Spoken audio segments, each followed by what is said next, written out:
धीरे धीरे जिस समय ये कहा उसी समय आज जेवर सिंह ने सभी संत महात्माओं को बुलाया, भोजन कराए, वस्त्र आदि दान करे, 9 लट्ठा बाग का निर्माण कराया और उसमें एक कुआं खुदवाया है। आज जिस समय जेवर सिंह ने अपने यहाँ पर ये शुभ कार्य किया है, सभी प्रजा बड़ी आनंदित थी। उधर देवराज इंद्र का जब सिंहासन डोलने लगा, मन में ये विचार आया है कि न जाने ये राजा ऐसा कौन सा शुभ कर्म कर रहा है, हमें लगता है कि हमारा सिंहासन छीनने के चक्कर में लगा है। इसीलिए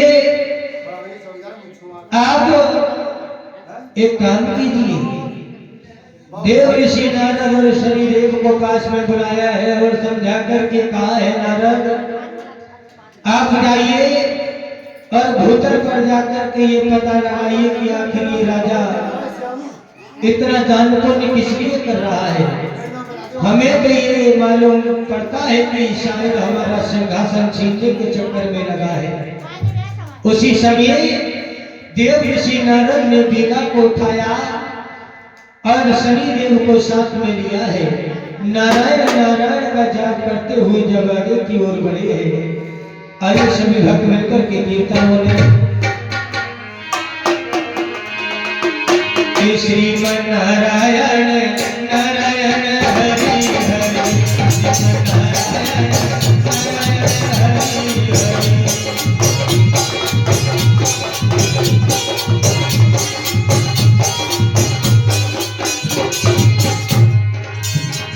हरि हरि हरि बोलो, हरि हरि हरि हरि बोलो, हरि हरि श्रीमन नारायण नारायण हरि हरि।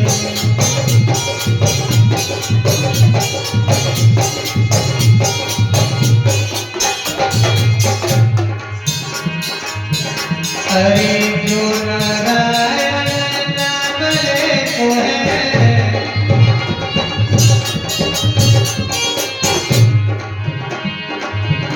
अरे जो नारायण नाम लेतो है,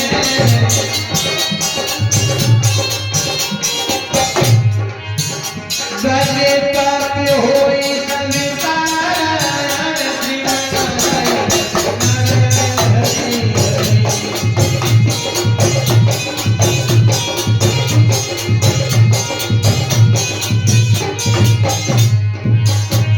आज देव ऋषि नारायण नारायण का जाप करते हुए जिस समय भूतल पर पहुंचे हैं,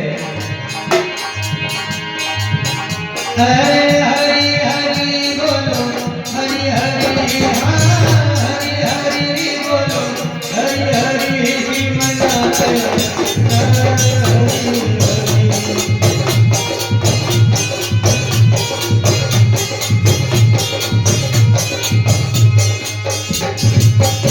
बोलिए जहांगीर महाराज की।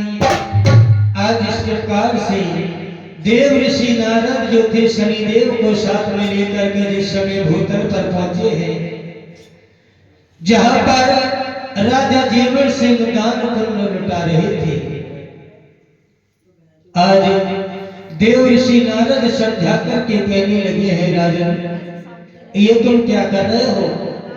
जवाब दिया है, महाराज मेरे आंगन में कोई संतान नहीं है और ब्राह्मण देव का ये कहना है, यदि मैं यज्ञ हवन कराऊंगा, पूजन पाठ कराऊंगा, तो भगवान की कृपा होगी, मेरे आंगन में कोई ना कोई संतान अवश्य होगी। उसी समय देव ऋषि नारद हंस करके कहने लगे हैं, राजन अरे लगता है कि तू पागल हो गया है। क्या मतलब। देव ऋषि नारद समझा करके बोले हैं,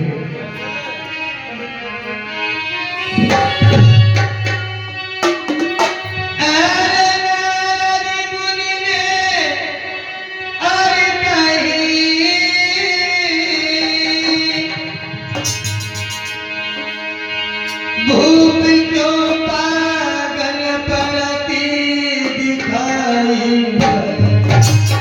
राजन और यज्ञ हवन से अरे क्या होता क्यों घी को रहो जलाए।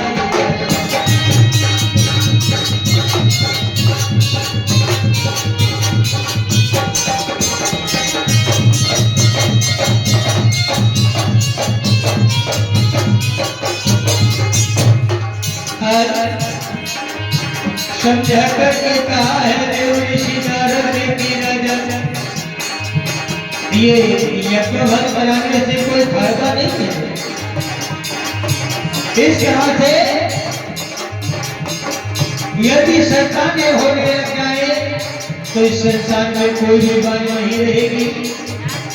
देव ऋषि नारद के वचन सुन करके राजा कहने लगा है महाराज तो आप ही बताइए कि मैं क्या करूं। तो समझा करके नारद बोले हे राजन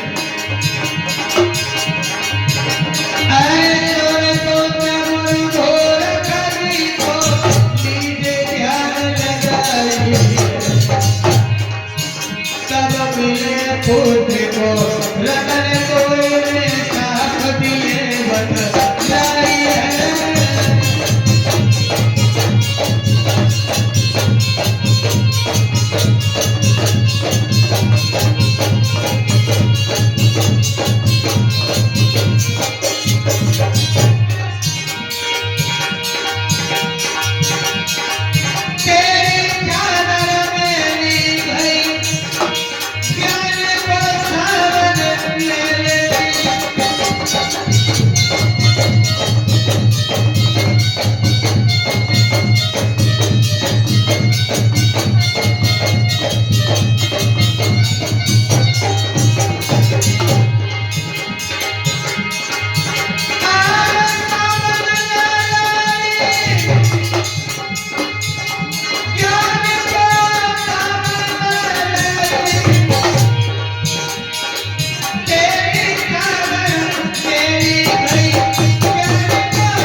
आज इस प्रकार से जब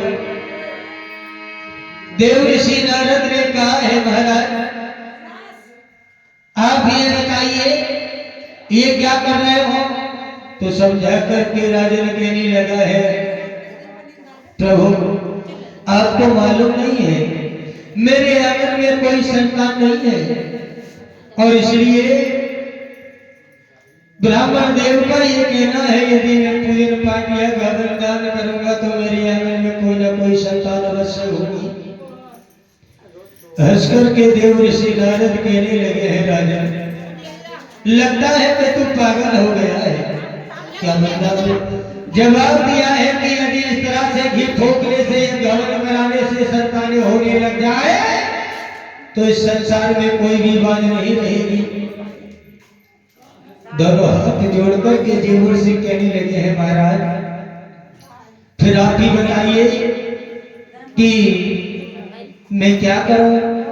जवाब दिया है यदि तुम्हें संतान की प्राप्ति ही चाहिए तो भगवान गोरखनाथ का ध्यान करो उनके नाम की ज्योत जलाओ उनकी यदि कृपा हो गई तो तुम्हारे आंगन में कोई ना कोई संतान अवश्य होगी। आज जब ये वचन सुने हैं तो बड़े ही प्रसन्न हुए। उसी दिन से राजा रानी दोनों प्राणी मिलकर के भगवान गोरखनाथ की ज्योत जलाने लगे हैं। और जिस समय ज्योत जलाते जलाते वर्षों से बीत गई लेकिन गोरखनाथ के दर्शन नहीं कर पाए। मन में ये विचार आया कि यदि गोरखनाथ के दर्शन हमें नहीं हुए तो हम अपने प्राणों को त्याग देंगे। भगवान विष्णु का सिंहासन जब डोलने लगा देव ऋषि नारद को याद किया है और समझा करके कहा है कि नारद जाओ जाकर के गोरखनाथ से ये कह दो कि तुम्हारी भक्तिन वात्सल तुम्हारे प्रेम में अपने प्राणों को त्याग रही है और जाकर के उसे दर्शन दे दो। आज देवर्षि नारद गोरखनाथ के पास में पहुंचे हैं, कहने लगे हैं प्रभु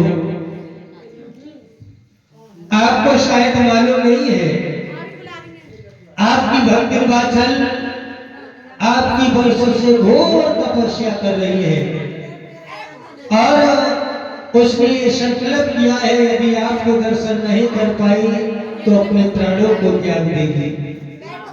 इसलिए महाराज आप यहाँ से चलने की तैयारी कीजिए। उसी समय अपने प्रिय शिष्य अवगढ़नाथ को पास में बुलाया है भगवान गोरखनाथ ने और समझा कर के कहा है लाला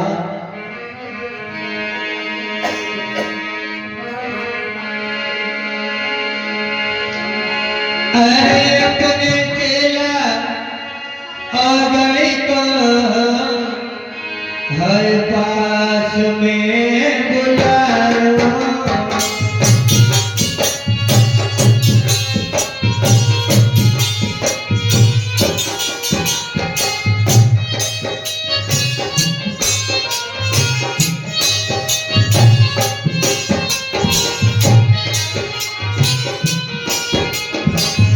आज पास में बुला कर की कहा है राजा अरे